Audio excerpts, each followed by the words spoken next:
7 अक्टूबर 2023 को हमास ने इजराइल के ऊपर अभी तक का सबसे बड़ा और ऐतिहासिक हमला किया था, लेकिन इसके करीब एक हफ्ते बाद 13 अक्टूबर 2024 को इजरायली सेना ने गाजा पर जमीनी हमला कर दिया था। लेकिन इसके बाद ही मिडिल ईस्ट में यमन का हूती इकलौता था जो 2000 किलोमीटर की दूरी पर होने के बावजूद भी इजराइल पर हमले कर रहा था, और तब से लेकर अब तक हूती के हमले बदस्तूर जारी हैं। हूती की मिसाइलें और ड्रोन लगातार इजराइल के दिल यानी तेल अवीव को जख्मी कर रहे हैं।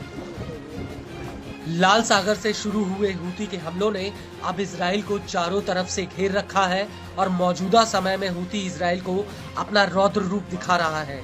और इसी कड़ी में हूती ने एक बार फिर से इजराइल के ऊपर एक बैलिस्टिक मिसाइल से हमला किया है। हूती ने तेल अवीव पर हाइपरसोनिक बैलिस्टिक मिसाइल फायर की, जिससे पूरे शहर में भगदड़ मच गई। जहां तहां लोगों की भीड़ अपनी जान बचाने के लिए अंडरग्राउंड बंकरों की तरफ भागने लगी। इस हमले को लेकर टाइम्स ऑफ इजराइल का कहना है कि बम शेल्टर में भागने के लिए मची भगदड़ में 18 लोग घायल हो गए।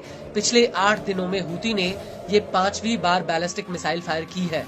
इस हमले की वजह से बेन गुरेन एयरपोर्ट पर विमानों की आवाजाही करीब 30 मिनट तक रोकनी पड़ गई।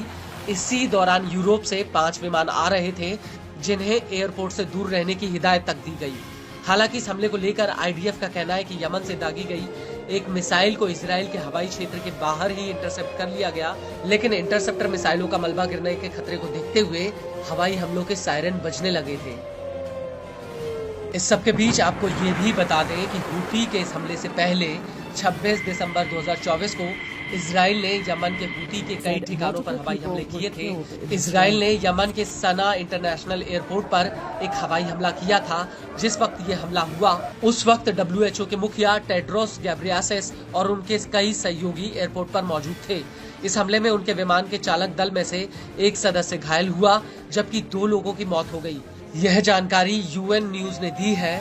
दरअसल जिस वक्त इजराइल ने एयरपोर्ट पर हमला किया उस वक्त WHO के प्रमुख यमन से उड़ान भरने की तैयारी में थे और इजराइल की मिसाइलें उनके काफिले से महज कुछ ही दूरी पर आकर गिरी थी। और इसी दौरान हूती के मुखिया सैयद अब्दुल मलिक हूती भी अपना भाषण दे रहे थे। लेबनानी न्यूज एजेंसी अल मायादीन ने सूत्रों के हवाले से कहा है कि इजराइल ने यह हमला अमेरिका और ब्रिटेन की मदद से किया है। वहीं इजरायली न्यूज YT न्यूज का कहना है कि इस हमले में इजरायली एयरफोर्स के करीब 100 जेट्स ने हिस्सा लिया।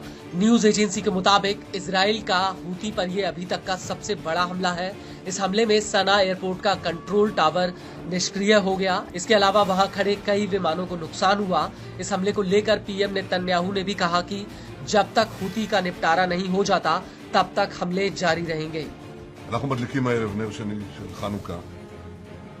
אנחנו נמצאים במלחמת התקומה, דור המכבים של ימינו, ולפני שעה קלה חיל האוויר תקף מטרות של ארגון הטרור החותי בתימן, גם בקו החוף וגם בצנע.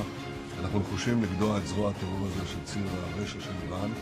אנחנו נתמיד בזה עד שנשלים את המלאכה. आपको बता दें कि IDF ने होदियादा बंदरगाह पर भी कई बिजली घरों को निशाना बनाया। YT न्यूज के मुताबिक इजरायली एयरफोर्स के विमान मिस्र और सऊदी अरब के करीब से होकर गुजरे और फिर यमन से कुछ ही दूरी पर उन्होंने सना पर मिसाइलों की बरसात कर दी।